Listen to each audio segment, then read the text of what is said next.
Hola, muy buenas tardes. Bienvenidos a una nueva entrega de Geopolítica en Radio Esperantia.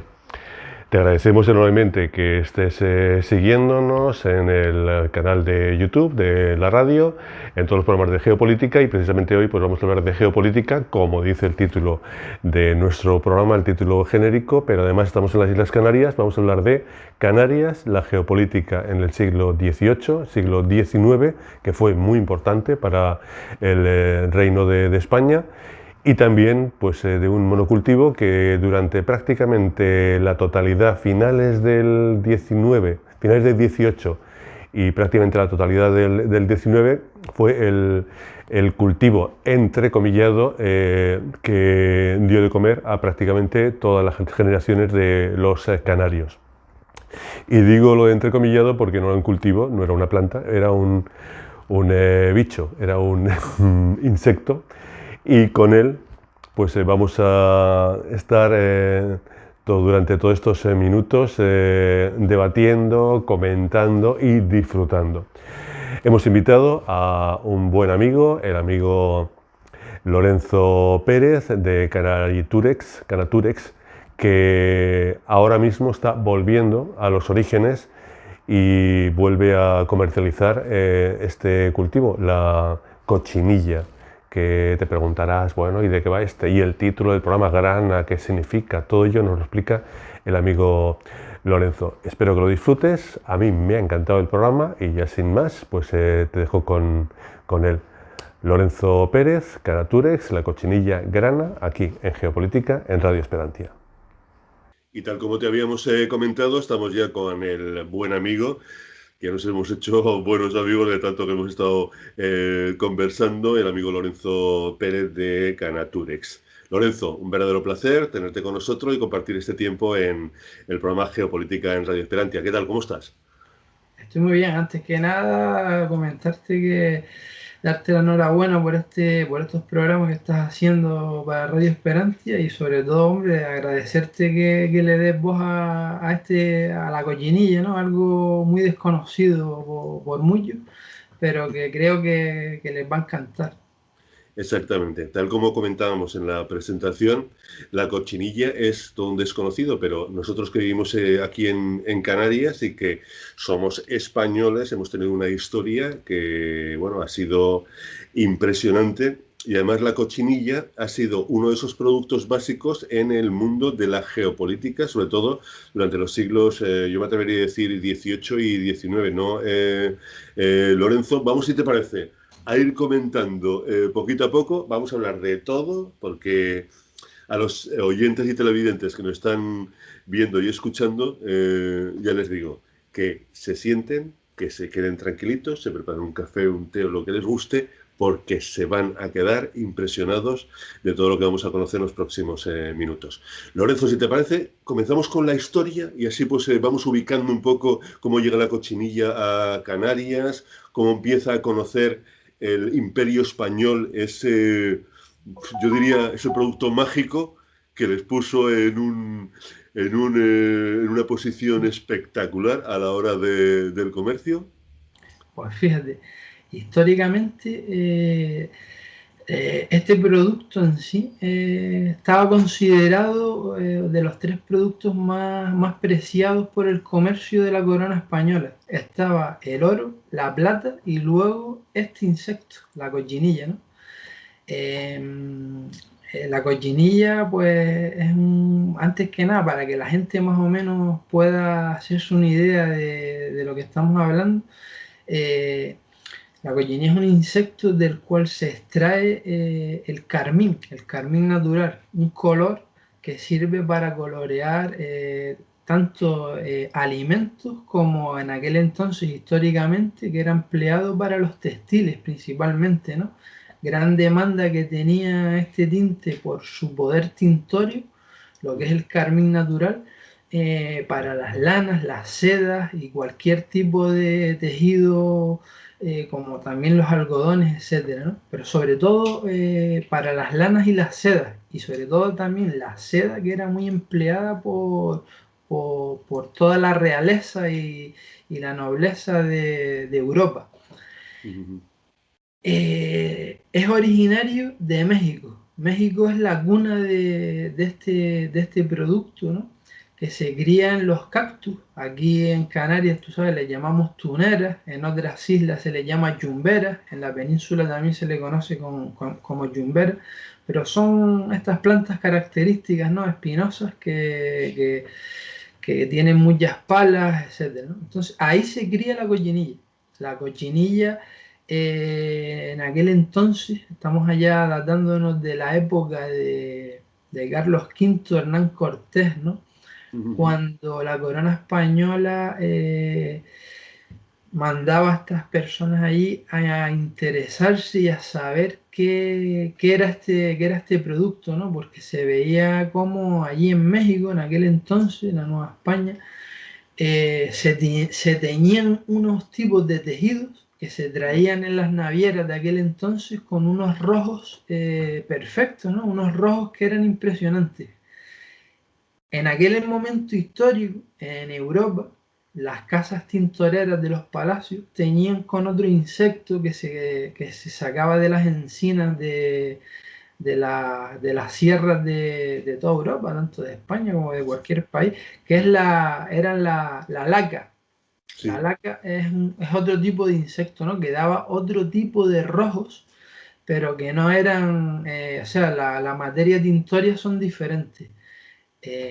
Claro, veían esos rojos y claro, la corona española, oye, ¿de dónde saca esta gente ese color? Pues entonces una comanda que se envió allá específicamente, pues se descubrió que venía de un insecto que era la cochinilla, que los indios la recogían con palos, la iban desprendiendo de esa planta y luego pues le hacían unos tratados allí para secarla, ¿no? Porque Sí, sí, sí. se exportaba deshidratada para que en toneladas, se exportaban toneladas en costales en aquel entonces. Entonces, claro, tenías que deshidratarlo porque si no, se aplastaban unas con otras y perdías el tinte. Pero a la hora de procesarlo en la deshidratación, lo conservas, ¿no? En estado seco.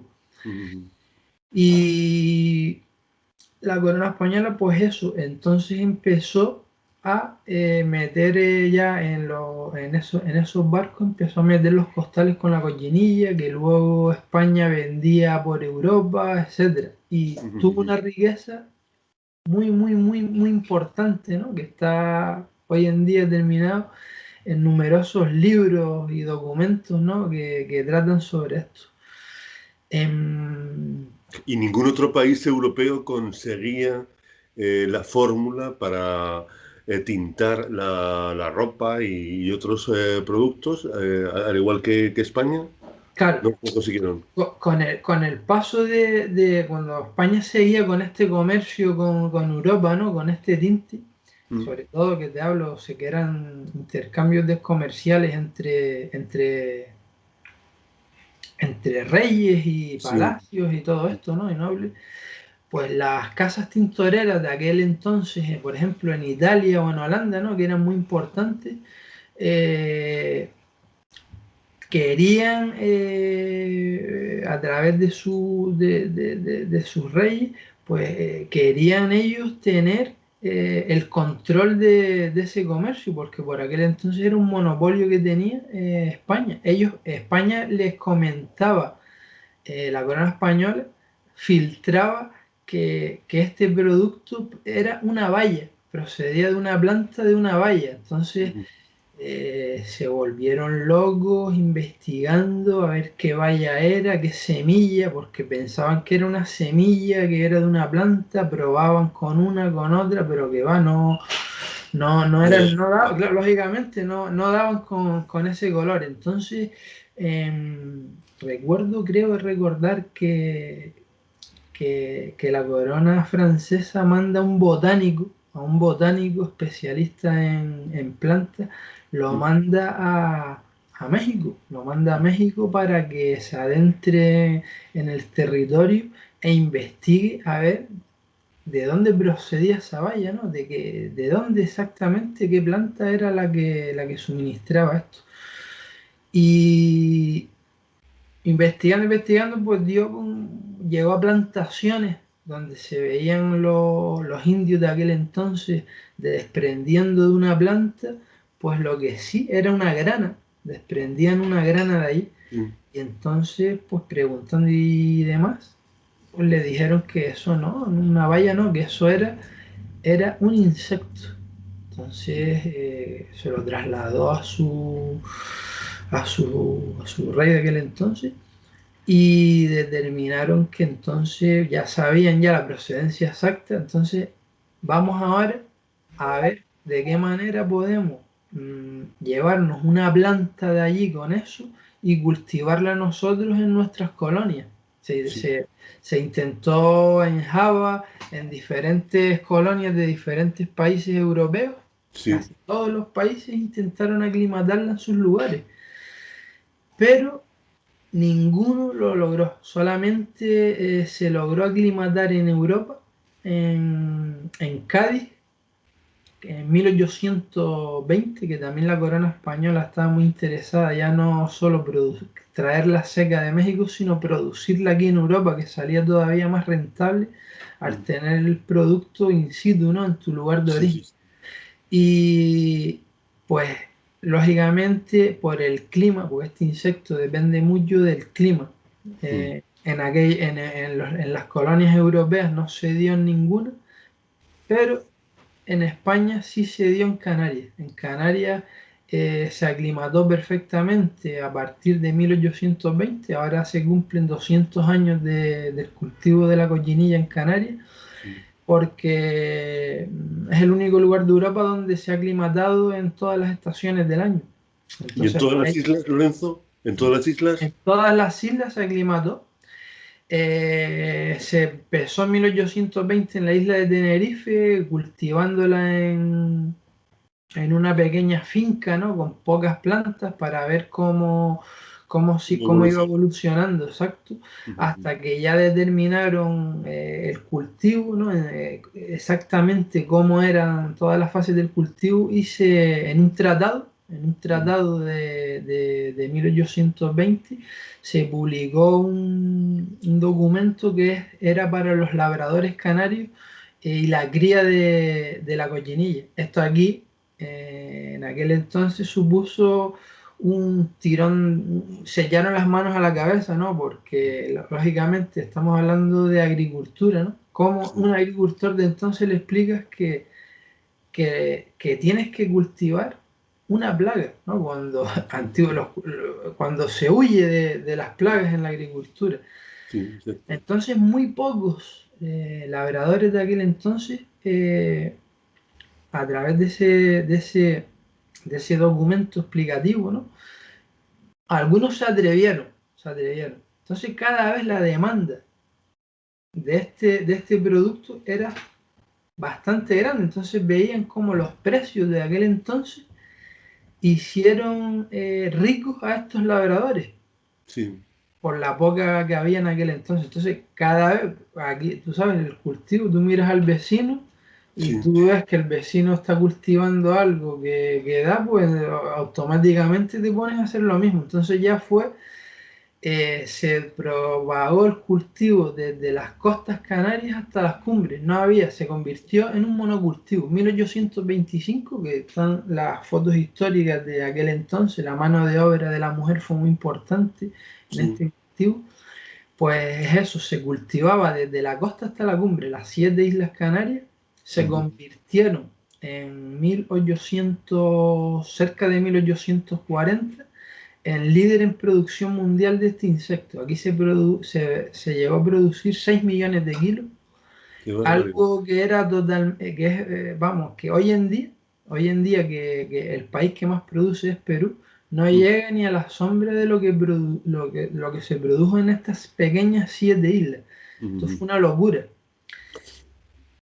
¿Y Sí, ahora cómo está el tema?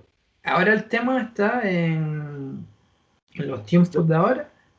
Bueno, en aquel entonces llegó un problema que hoy en día es un problema, en aquel entonces para la industria era algo económicamente bastante viable, porque se descubrió la anilina sintética, ¿no?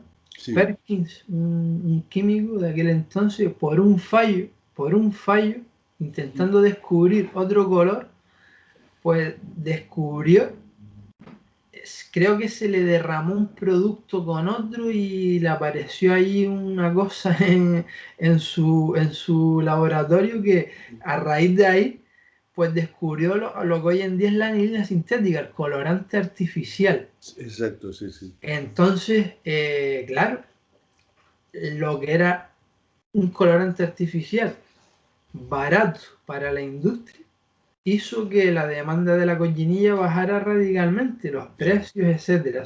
Eso convirtió las producciones tanto de Latinoamérica, de Perú, México, Guatemala, que también era un gran productor de cochinilla, Como y las la de de Canarias. Canarias, pues hizo que bajara drásticamente, ¿no? Y se habla de todo monocultivo, cuando falla, estás apostando todo lo estás apostando a una cesta, ¿no? Con Sí. huevos, y Los eso huevos es en la misma bastante cesta. peligroso. Entonces, pues, pasó aquí con él, que fue la crisis de la cochinilla en Canarias, que arruinó a muchísimos que tuvieron que emigrar a Venezuela, a Cuba, etcétera, ¿no? Hoy en día, como tú me estabas preguntando, hace 10 años, no, yo vengo de la tercera generación familiar, Mm. pues en tiempos modernos hay que apostar por lo que es la calidad, ¿no? En este cultivo, que ya estaba casi prácticamente abandonado en el archipiélago, porque desde mi abuelo, ¿no? Que con casi 90 años, a otros agricultores que están en torno a los 80, pues ya no se dedicaban lo tenían como un hobby, era un Sí. cultivo que era como un hobby. Pero, sin embargo, sigue teniendo una demanda bastante fuerte, que el 90% de la producción viene de la cochinilla que produce Perú, Mm. pero por los precios, ¿no? Más bien se abandonó aquí porque no era viable competir en precios con Latinoamérica. Mm. Como todo producto de exportación hoy en día, pues claro, competir con diferentes manos de obra en otras regiones es muy complicado. Mm. Entonces aquí ahora mismo estamos en una fase en la que yo he trabajado en expedientes para que se consiga una denominación de origen de la cochinilla que se consiguió en el año 16, y esto hizo que Europa la estimara y la aprobara con este símbolo de calidad, que es el mayor sello que puede obtener un producto agrícola, ¿no? Nuestros oyentes dirán, pero esto cómo es, un billo tiene una denominación de origen. Sí, la tienen los vinos, lo tienen los quesos, lo más conocido, ¿no? Los jamones ibéricos, etcétera. Pues nosotros, yo personalmente, porque yo redacté todos estos informes porque me apasiona este insecto, ¿no? Y como decía, soy la tercera generación y yo no podía dejar que esto se quedara en un mero hecho histórico, ¿no? Por decirlo así, que aquí se cultivó cochinilla, no, no. La cochinilla seguía teniendo demanda y sigue teniéndola. Entonces, pues logramos que Europa aprobara este sello, y se aprobó porque fíjate, me enorgullece decirlo porque es un sello que se aprueba en tiempo récord en Europa, porque lleva un expediente para que la Comisión Europea apruebe este símbolo de calidad Sí. bastante exhaustivo, y un hecho que hizo que Europa determinara que sí, ya no era solo la calidad por el vínculo geográfico, sino la historia que nosotros presentamos en Europa sobre este cultivo, ¿no?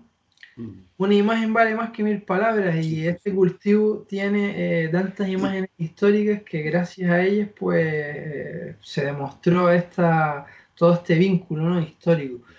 Y hoy en día pues tiene este sello aprobado y ahora estamos en voz con este símbolo, tenemos voz en Europa, ¿no? Sí. Podemos opinar sobre los reglamentos de la política agrícola común, y es muy importante porque tenemos derecho a subsidios, etcétera, que Mm. hacen que jóvenes agricultores, por decirlo de esta manera, puedan destinarse a este producto, ¿no? Y por Mm. eso es un orgullo el que esto no muera, sino ya de estar muerto, pues ahora tiene lo máximo en la agricultura y esto es algo muy importante. Me comentaste antes en la previa, cuando estábamos hablando, que has llegado a un acuerdo con la Casa Real de Tapices, la alfombra y tapices española, que es una maravilla, que a partir de cuando nos comente, pues van a empezar a colorear esos tapices y esas alfombras con cochinilla, ¿no? Claro, la Real Fábrica de Tapices, que tiene 300 años de historia, ¿no?, en nuestro país, es una de las casas de una fábrica que hace muchos trabajos para palacios, no solo de aquí de España o ayuntamientos, etcétera, que hay muchos Sí, sí, sí. tapices, no solo para esto, sino ellos les hacen encargo de tapices en Europa hoy en día. Mm, La Real Fábrica de Tapices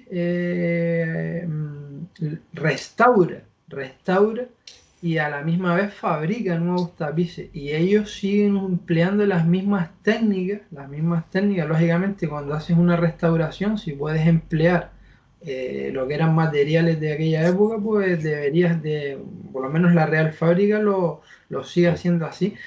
Y la cochinilla está presente en demasiados tapices, en multitud de tapices, ¿no? Pero ya por los hechos históricos de la corona española, cuando, mira, por ejemplo, eh, Luis XV, en Francia, en el Palacio de Versalles, tiene una habitación que está, o sea, que es carmín todo, cortinas, la ropa de la cama, los muebles lagados con la cochinilla, etcétera. Era un símbolo de poder, ¿no? Entonces, claro, todos esos tapices que históricamente se hicieron, pues cuando los vas a restaurar, todos llevan cochinilla, llevan lo que es la cochinilla. Entonces, la Real Fábrica de Tapices, a partir de que conoce que nosotros hemos remontado el vuelo, ¿no?, con la denominación de origen, pues hace un convenio con nosotros para nosotros suministrarle a ellos productos y a la misma vez, como habla el convenio, fortalecer el patrimonio agrícola de España, Mm, el patrimonio agrícola y textil de mm, España, ¿no? Porque mm. es un vínculo, Histórico. Mm, claro, es los textiles y el color vinculados en la agricultura mm, y la Real Fábrica de Tapices, algo muy importante porque luego cada tapiz, cuando mm. ellos los restauran, los tapices tienen una historia tremenda, ¿no? Claro, ahí tienen la Real Fábrica que la gente la puede visitar, puede ver los tapices, les hacen los recorridos, los envuelven, se Sí, sí. envuelven en la historia del textil, pero es que ahora ya no solo envuelto en esta historia del textil, sino a la misma vez compenetrado con la historia que nosotros le aportamos de este insecto, que no es solo un Sí, insecto, sí. sino Mm. todo lo que conlleva, ¿no? Me, me había llamado la atención, porque claro, hablando contigo, casi todo está relacionado con la cochinilla, pero bueno, estamos viendo sobreimpresionados, mientras conversamos con Lorenzo, una serie de imágenes y observarán los telespectadores y también los oyentes. Les recomiendo que si están escuchándolo se vayan al vídeo de radioesperantia.com, que ahí lo tienen, YouTube, Radio Esperantia, no tiene pérdida, y podrán ver pues todos los matices, los colores, porque claro, este es un programa que aunque se puede escuchar bien en radio, pero es mucho mejor verlo en vídeo, porque ves los matices, los colores, estamos hablando de colores, de luz, etcétera. Entonces, estamos viendo una serie de matices y una serie de colores que no relacionaríamos, por ejemplo, con la cochinilla, que está muy relacionado siempre con el rojo, con el púrpura, con el carmín que comentabas, y ahora nos lo irás explicando, porque la gama ya solamente de la cochinilla es bastante amplia, como estamos observando con las imágenes sobreimpresionadas, pero hablando contigo, me comentabas que, claro, antes de que se llegara a descubrir los colores sintéticos, que había pues prácticamente una gama de colores. Entonces yo te pregunté, o bueno, me pregunto ahora mismo, una mujer del siglo XIX, de 1804, imagínate que llega y dice, pues mira, que es la boda de mi prima y me quiero yo poner un traje amarillo. Con la cochinilla no se puede hacer, pero tú me has comentado que prácticamente antes de los colores sintéticos había productos para todo tipo de colores, ¿no, Lorenzo? Exacto, exacto. la naturaleza nos provee de todo lo que necesitamos, ¿no? Y una de las cosas que nos ha, que ha dado la naturaleza al mundo han sido los colores. Y el amarillo que tú me estás comentando procede lo hacían antiguamente a través de utilizando una planta que se llama gualda. La gualda da sus tonos, los amarillos, pero ya no solo los amarillos, sino uno de los colores más importantes en la historia, ¿no? Y economía de muchos países, sobre todo en Asia, ¿no? En Asia que es el índigo, el azul, ¿no? Lo que es el azul. Eh, la gualda, el rey de los amarillos. El índigo, el rey de los azules. Como índigo no hay nada para el azul. Y luego, eh, el rojo, el rey es la cochinilla históricamente, ¿no?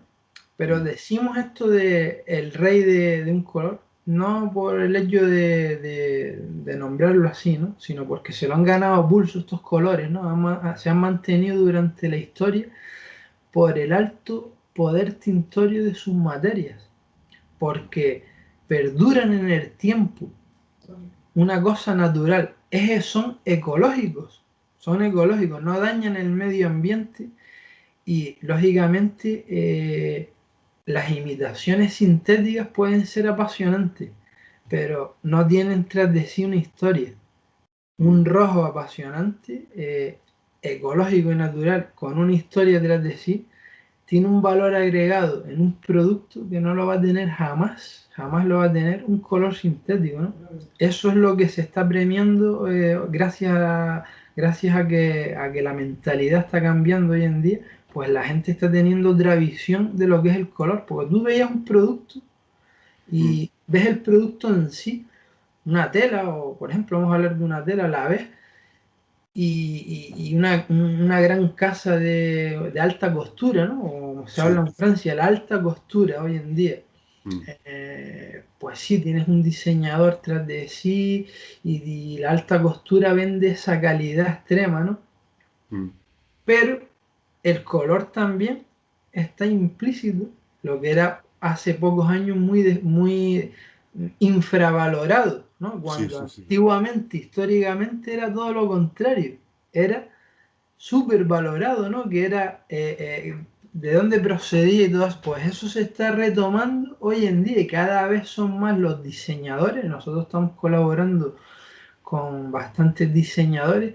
Lamentablemente de España no, sino en Estados Unidos, en Nueva York, hay diseñadores que nos han conocido esto, han visto cómo históricamente otro tipo de diseñadores usaban esto, pues ellos están retomando otra vez es como un ciclo, Frank, todo es como un ciclo, ¿no? Y vuelve, ¿no? Pero esperemos que vuelva para quedarse para siempre, ¿no? Porque estamos viendo que las cosas naturales siempre nos dan alegrías, ¿no? Porque los sintéticos, al ser baratos, antiguamente se desconocían, no habían tantos ensayos químicos como puede haber hoy en día, y se ha demostrado que, porque la cochinilla se emplea bastante en la alimentación, carnes, embutidos. Mi familia, por ejemplo, era una gran suministradora para la firma Campari, ¿no? Que es una bebida muy famosa en Italia, y está presente hoy en día en la alimentación. Abrimos el frigorífico y miramos cualquier producto rojo que tenga un rojo en sus ingredientes y el E120 procede de la cochinilla. Es la cochinilla. Y los sintéticos que hoy en día todavía permanecen, E124 o E129, que son rojos sintéticos,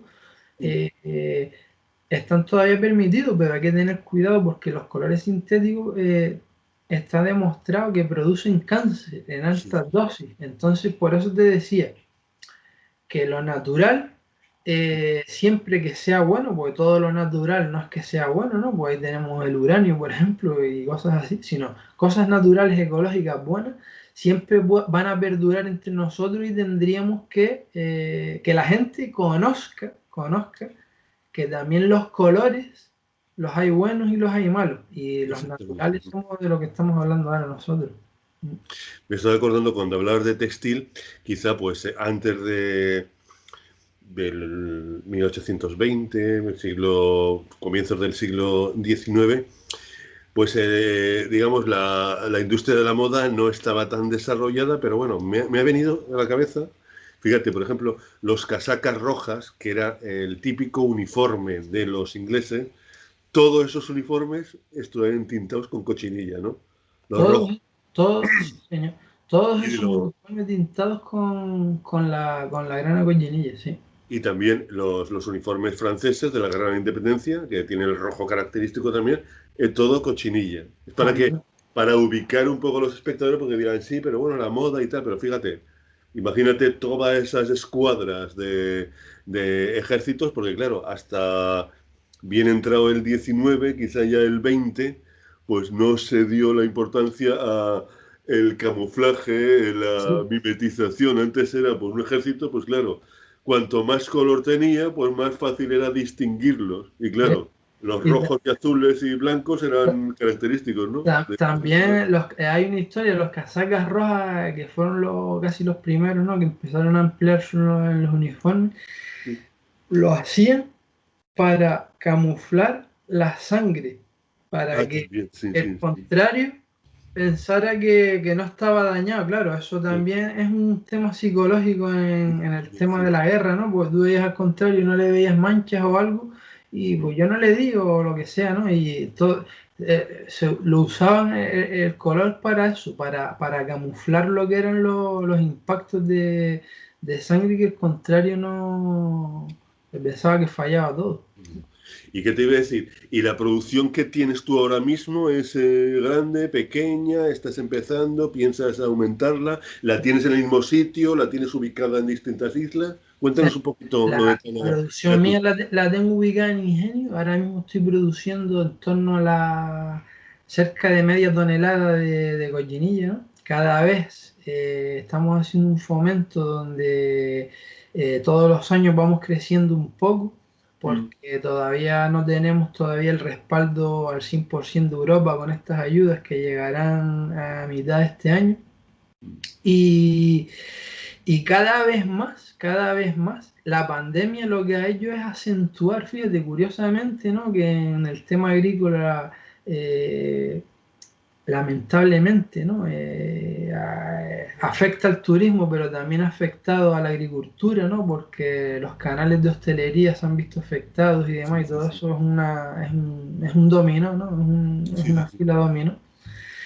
Nosotros es al contrario, nosotros la demanda ha sido todavía más fuerte porque aquí en Canarias no, pero en Europa históricamente siempre el frío ha sido determinante, Mm, y junto con el frío ha venido la cultura que tiene en Europa de la lana, ¿no? mm, De estar con las lanas. sí, Entonces han vuelto, en los confinamientos han vuelto a muchos a hacer lo que hacían sus padres o sus abuelos, ¿no? Muchas personas, y ellos muchos que se dedican a ello, que son tintoreros, pero otros han vuelto a- a- al concepto del pasado, ¿no? Y han vuelto a tintar otra vez las lanas, se han estado con sus hijos enseñándoles los procesos que se hacían. Digamos que ha habido un cambio de mentalidad, ¿no? A través de la pandemia, y esto pues ha hecho que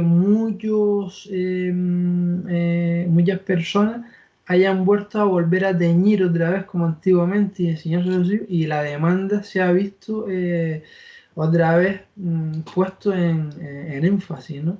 mm.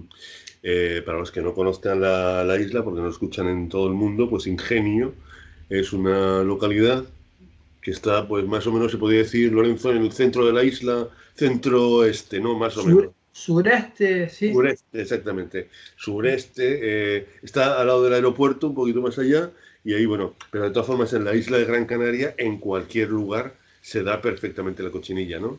en cualquier lugar se da, te digo, por eso tenemos nosotros el sello este de calidad, ¿no? Porque históricamente en 200 años se ha mantenido, siempre hay cochinilla en Canarias durante toda la época. Eh, en las cumbres, tú sabes, en las cumbres en Canarias pues hay bastante frío, que parezca Sí, que no, es bastante frío. Entonces, ahí sufre la cría de la cochinilla, pero en las islas históricamente, me acuerdo yo que había una cosa que se denomina el viaje de la cochinilla, ¿no? Se denominaba el viaje, que era que se mandaban los camellos desde la parte de las costas y del sur con costales de cochinilla viva sí, hacia los labradores de la cumbre para sí, que, para que pudieran permanecer con el cultivo. Se necesita la viva para que prolifere sí, las crías, porque en la cumbre en los inviernos sí, moría la cochinilla. Entonces, con esos cambios, ¿no? El viaje de la cochinilla que se hacía con los camellos, pues siempre ha sido en la isla era determinante. Cambiaban los labradores de la cumbre, le cambiaban a los de las costas, pues hacían intercambios con costales de cochinilla seca por cochinilla viva, etcétera. Era el tipo trueque, ¿no? sí, Aquí en sí, Canarias, la cochinilla le dio de comer a mucha gente, ¿no? sí. Aquí muchas personas pues están muy agradecidos a esta época, la época de la cochinilla, porque gracias a ella muchos comerciantes de aquel entonces que tenían tiendas denominadas de aceite y vinagre, Sí, pues una familia no tenía, pasaba penurias y no tenía para comer y podía llegar a la tienda y pagarle con un saquito de cochinilla y se llevaba la leche, el pan y los huevos para su casa, ¿no? sí, sí, Y aquel comerciante pues con aquella cochinilla la comerciaba y la exportaba, ¿no? Que eran los ingleses sobre todo, sí, los sí, ingleses que se iban asentando aquí en Canarias, los que compraban luego por estas tiendas de aceite y vinagre iban comprando la cochinilla que la gente iba intercambiando en los trueques. Pero no sí, solo con la comida, también las familias lo empleaban para comprar los libros a los hijos para que pudieran ir a estudiar, utilizaban la cochinilla. Por eso, cuando hablas con personas de edad avanzada, porque ahora hoy la juventud ya prácticamente no lo conoce, a la cochinilla todos en Canarias le tienen un gran aprecio, porque eh, ya no era solo cuando en las épocas de esplendor de la exportación, sino cuando había menos exportación, pues sirvió de trueque para todo lo que te estoy comentando. como una especie de moneda para pagar el resto de productos. Dos temas que tengo aquí apuntados. Una curiosidad. ¿Cuál es el ciclo vital de la cochinilla? Desde que nace hasta que muere sin matarla, sin hacer nada. O sea, una cochinilla nace, crece, se reproduce. ¿Cuánto dura todo el proceso? El ciclo vital dura 3 meses, pero Solo 3 meses. dura 3 meses su ciclo. Ah, Pero este ciclo puede acortarse o incrementarse dependiendo de las inclemencias meteorológicas. El sí. frío acorta el ciclo y calores abundantes lo alargan un poco más. Entonces, pero matemáticamente, si Los nos tres. vamos a las matemáticas, la Bueno, respuesta bueno, correcta muy son bien. 3 meses. Y luego también otra cosa, tengo amigos en Granada y le hablé, pues fíjate, estuve el otro día con un señor que estuve hablando con la cochinilla y tal, bla, bla, y dice, la cochinilla, uf, no me hables de la cochinilla, aquí acabaron con todas las palmeras, porque no deja de ser un parásito, ¿no? La cochinilla. ¿Qué pasa? Aquí te voy a... claro, mira, la cochinilla que nosotros... es que realmente existen 10 o más de 10 especies diferentes de cochinilla. Sí. Pues fíjate, somos Nosotros 10. la que cultivamos en Canarias y la que tiene la denominación de origen es la científicamente denominada Dactylopius coccus. Sí. Esta cochinilla solamente parasita lo que son Los cactus. Sí, pero los cactus o sea, cactus hay muchas especies, pero solamente parasita la tunera. sí, La tunera de la cochinilla, porque luego hay tuneras que dan otro tipo por ejemplo, la tunera en sí da el fruto que es el tuno o el chumbo. sí. Y hay muchísimas especies. Aquí en Canarias, la que se parasita principalmente en tres de ellas. en 3 especies de cactus. Por ejemplo, está una que se llama aquí, no seguro que a ti te suena, que es la tunera india. La Sí, tunera india que tiene unas espinas que son lanzas.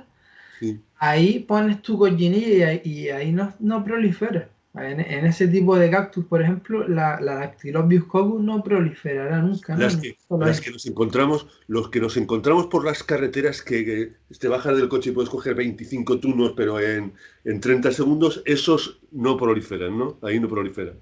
Es que hay muchas especies de plantas, ¿no? La planta se llama Opuntia ficus.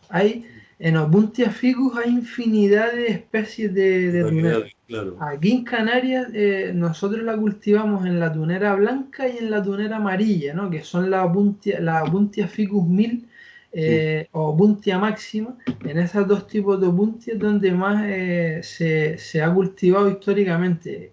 En México eh, y en otros países se cultivan en otras especies que tienen menos espinas y demás. Aquí en Canarias somos en esas dos. Pero yo te hablaba de que aparte de la Dactylobius coccus, que es la sí, que nosotros cultivamos, está por ejemplo Dactylobius tomentosa, Dactylobius opuntiae, estos dos tipos de cochinillas sí, que son casi a los humanos parecidas a estas, pero sin embargo son diferentes, sí, solamente son diferenciadas a través de un experto, ¿no? Que, sí, que sepa a lo que se está enfrentando. sí, Yo las conozco enseguida por la cera algodonosa que las recubre. sí, Unas son más pegajosas que otras, otros tienen otro tipo de filamento. Ese tipo de cochinilla, mm, aparte de que la calidad de su materia colorante es diferente a la Dactylobius coccus, sí, o sea, es más baja en calidad, sí, a lo que es la planta, le mete una, aparte de comer, porque la cochinilla se alimenta, se nutre de ese cactus a través del estilete bucal que lo sí, clavan en la planta y chupa de la savia de la planta.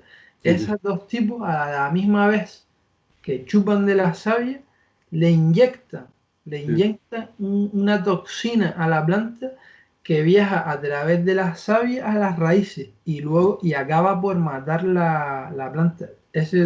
Lo que tú comentabas en Granada, sí, sí, sí, toda la costa de la península se está viendo afectada por estos dos tipos de especies sí, que están haciendo un descalabro tremendo porque allá en la península lo que es el higo jumbo es muy preciado, sobre todo en verano, y se sí, están viendo que eh, las plantaciones de yumberas cada vez se están muriendo cada vez más y cada vez hay menos. mm, Y ha ido de Cádiz y ha ido subiendo por toda la costa, sí, que ya está por Valencia, sí, ya sí, está sí, pasando, ya, o sea, se está comiendo toda la costa esta de Tunera. Y es por estas especies. es que no Porque tiene nada que ver con la cochinilla no tiene nada que ver con la Dactylobius coccus no mata a la planta. Ok, perfecto. Por eso ha perdurado y históricamente en este archipiélago, ¿no? Porque no mata a la planta, porque aparte que no la mata, es la que más carmín produce. Mm, Es la que más carmín. Y es la diferencia que nos ha otorgado la Unión Europea a nosotros. Fue un hito muy importante el que aquí en Canarias solo se produzca la Dactylobius coccus. sí, la Porque más beneficiosa. en otras zonas, una Mm, planta, una misma sí, planta puede estar parasitada por Dactylobius coccus, sí, Dactylobius tomentoso y de la otra. Y cuando alguien recoge eso, sí, vete tú después a ver si cuando las secas y la limpia, que casi todas son iguales, ¿cómo determinan cuál es una? Solamente, una vez me puse en contacto con un botánico especialista en esto, para decirle, mire, ¿cómo podemos, después de tenerla seca, cómo podemos saber cuándo es una, cuándo es otra? Si nos viene de otras regiones un saco de cochinilla. Dice, eso, aparte de que eso se ve en un análisis de ácido carmínico, ¿no? Lo que es la calidad, pues eso también viene determinado porque al microscopio, a lo que es el microscopio, si tenemos las dos especies, sí, en un microscopio podemos determinar esta es esta y esta es la otra. Pero claro, a los humanos no. A los Claro, claro. humanos Hay que ser especialista. sí se ve porque Sí. ves cómo mata a la planta, pero la mata a los 6 meses. A los 6 meses cuando te das cuenta, contra, esta era la cochinilla mala. Ya, ya, ya. Estoy viendo ahí un libro que me lo habías mostrado, también lo tenías en el stand del Mercadillo donde nos conocimos, allá en Ingenio, que hubo una escritora que iba a escribir un libro no sobre la cochinilla, sino sobre el cacao. Y bueno, se encontró tanta referencia con la cochinilla que dijo, pues mira, voy a dejar el cacao al margen y me voy a dedicar a escribirlo con la cochinilla. Y tú lo has leído y dice que es bastante instructivo, ¿no? Y Es un libro que lo tienes ahí además, ¿no? sí, este que está aquí, un rojo perfecto, ¿no?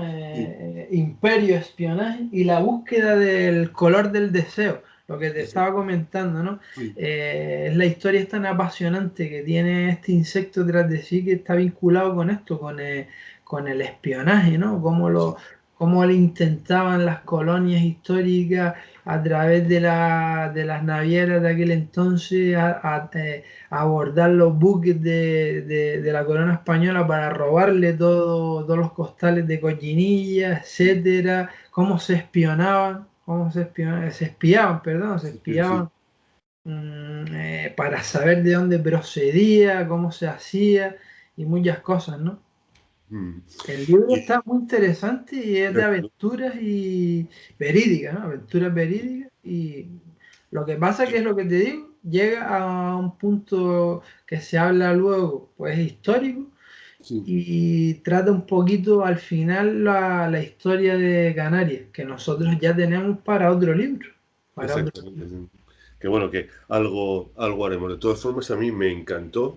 Estuvimos hablando como 5 minutos allá en el mercadillo de Ingenio, que además es una pena porque la pandemia ha evitado que se organizaran este tipo de mercadillos. Yo suelo comprar precisamente fruta y verdura en mercadillos y le preguntaba a los vendedores, ¿pues dónde estáis? Y dice, es que mira, con la pandemia no nos han dejado hacer este tipo de stands y todo esto, y es una pena, pero bueno, tú ves el futuro con optimismo, ¿no, Lorenzo? Sí, yo lo veo con mucho optimismo y la verdad que soy muy optimista porque cada vez lo natural está más en boca de las personas, ¿no? Y eso es lo importante, ¿no? Y sobre todo, también, aparte de la pandemia, estamos ante una crisis medioambiental, ¿no? Que ya viene de tiempo atrás, ¿no? Y Europa está poniendo mecanismos nuevos para que los agricultores se destinen a productos medioambientalmente sustentables, ¿no? Sí, Y esto es muy importante. Y la cochinilla es muy importante por el hecho de que ofrece un color, aparte de que único, natural, y que mira, en la industria cárnica, que es una industria que utiliza nuestro colorante desde hace tiempo, ¿no? Han intentado imitar con múltiples productos, imitar lo que es la cochinilla. Y no han podido. Es que la cochinilla, la materia tintoria que tiene, es inimitable.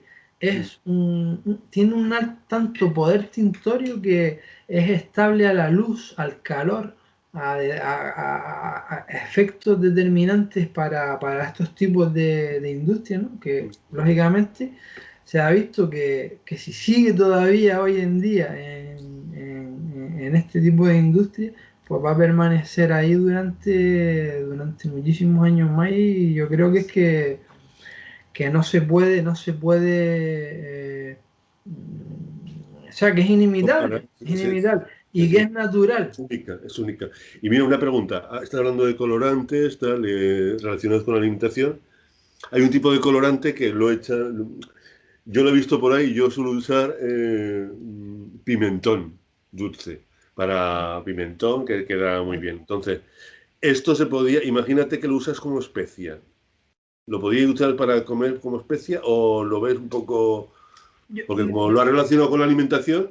Yo como especia no lo veo tan en sí, no soy un experto de la gastronomía, pero no lo vería tanto como una especia porque, hombre, tenemos ahí el pimentón de la Vera, ¿no? Que tiene una denominación de origen, que eso es una maravilla gastronómica, porque ya no es solo el color... No hablamos de un color, hablamos de un color para un alimento, para un momento X, ¿no? No para que perdure en el tiempo, sino unas especies son para un momento X, consumirlo en ese momento, y aparte le otorga una, o sea, aparte del sabor te da, del color te da un tono de la especie, ¿no? Para lo que es el sabor. Sí, la cochinilla no te va a dar, no te va a aportar ese sabor. La cochinilla lo único que va a aportar a un producto, y a eso no le gana a nadie, es el color. Eso te lo va a aportar, y ya no es que te aporte el color, sino que te lo va a mantener en el tiempo y en el paso de los siglos. Porque te han visto, mira, te voy a contar una cosa. No solo estamos hablando de textiles, de comida, etcétera, pero mire, hace poco unos científicos suecos descubren que la laca que se le da, porque también está en la madera es muy importante la cochinilla, y volvemos a lo mismo, porque es importante si hay muchos tipos de colores laqueados. Es importante porque perduran en el tiempo, ¿no? Y le estás otorgando carmín a un producto, que el carmín es un valor preciado.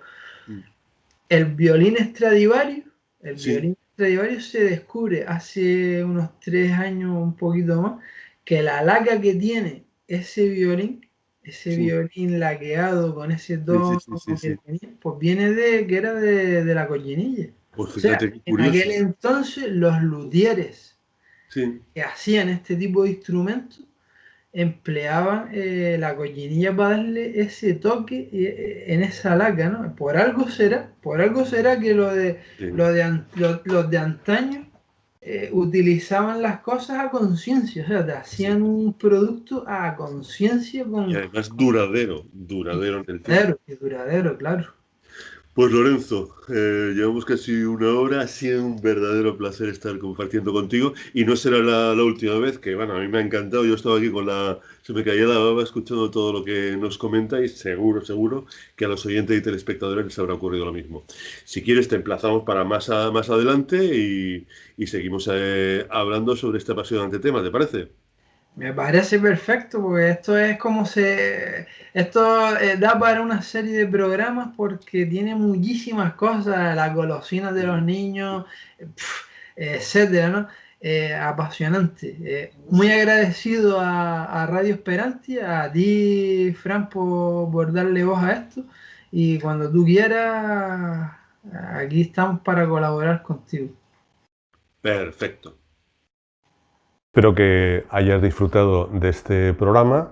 A mí, ya te dije al comienzo, me ha encantado porque Lorenzo es un mar de anécdotas. Te cuenta una anécdota, y eso que no grabamos toda la conversación, que estuvimos casi 1 hora antes y 1 hora después hablando y contándole anécdotas de la cochinilla, de los espías, de las incursiones de holandeses, de franceses, de ingleses para averiguar cómo los españoles conseguían ese color rojo, que además era el único que determinaba pues, ese púrpura que conocemos a lo largo de los siglos.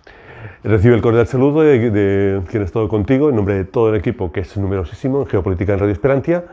Te invitamos a darle a me gusta al vídeo, a suscribirte si no lo has hecho ya, y nada, si consideras que este vídeo es de tu agrado y quieres aportar tu granito de arena, tenemos la cuenta de Patreon, PayPal, si quieres echarnos una mano, porque ya te digo que Google no nos permite monetizar a través de YouTube estos vídeos, porque según dicen, hablamos de conflictos. Recibe un cordial saludo, muchas gracias y hasta la próxima, que seas muy feliz.